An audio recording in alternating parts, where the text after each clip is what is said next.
સ્વાસ્થ્ય તેમજ શરીરની રક્ષા માટે આવશ્યક શિક્ષા. રાત્રે ભોજન સમયે દહીં ન ખાવું. આ ચરક સૂત્ર 8:20. પોતાની પ્રકૃતિ મુજબ શ્વાસ કરવું, અતિ જોર ન લગાવવું.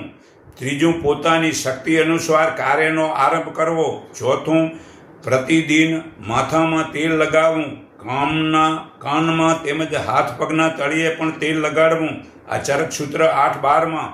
આઠમું, હાથ પગ ધોઈને ભોજન કરવું. આવું કરવાવાળો 100 વર્ષ સુધી જીવે છે.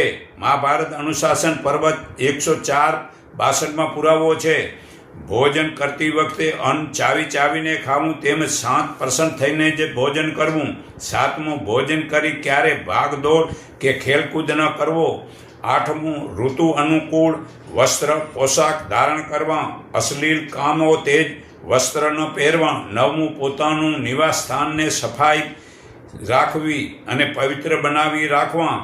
10મું, ભોજન કરતી વખતે વાતચીત કરવી નહીં. હસતા હસતા ભોજન ન કરવું. 11મું, હસતા હસતા વાતચીત ન કરવી.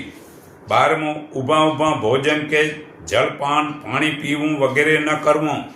13મું, અમંગળ સૂચક વેશ અર્થાત પુરુષનો વેશ સ્ત્રીએ અને સ્ત્રીનો વેશ પુરુષે ન પહેરવો જોઈએ, જેમાં કે શર્ટ પેન્ટ જીન્સ વાળ વગેરે ધારણ ન કરવા. 14મું, બીજાના વાપરેલા વસ્ત્ર બૂટ ચંપલ માળા વગેરે ન પહેરવા જોઈએ. 15મું, માથાના વાળ ઓળીને સાફસૂફ કરીને રાખવા. 16મું, વાળ નખ કાઢી દાઢી વગેરે સમયસર પર કાપતા રહેવું. 17મું, ઉત્તર પશ્ચિમ બાજુ માથું રાખીને સૂવું ન જોઈએ. મહાભારત અનુશાસન પર્વ 18મું, એઠું મોં રાખીને ન ફરવું. જ્યારે પણ ભોજન કરી લીધા પછી મોં હાથ સારી રીતે સાફ કરવા. 19મું, સાત્વિક સંતુલિત પૌષ્ટિક ભોજન કરવું. ભૂખ કરતાં થોડું ઓછું ભોજન કરવું. થાળીમાં એઠું ભોજન ન છોડવું. 20મું, ભૂખ વિના ભોજન ન કરવું તેમજ સવાર સાંજ ભોજન ન કરવું જોઈએ. આવા જો નિયમ પાળે તો શરીર સ્વસ્થ તેમજ શરીરની રક્ષા માટે આવશ્યક શિક્ષા પોતાના મા બાપ પહેલેથી આપે તો જ આ બાળકોમાં આવું વર્તન થઈ શકે છે.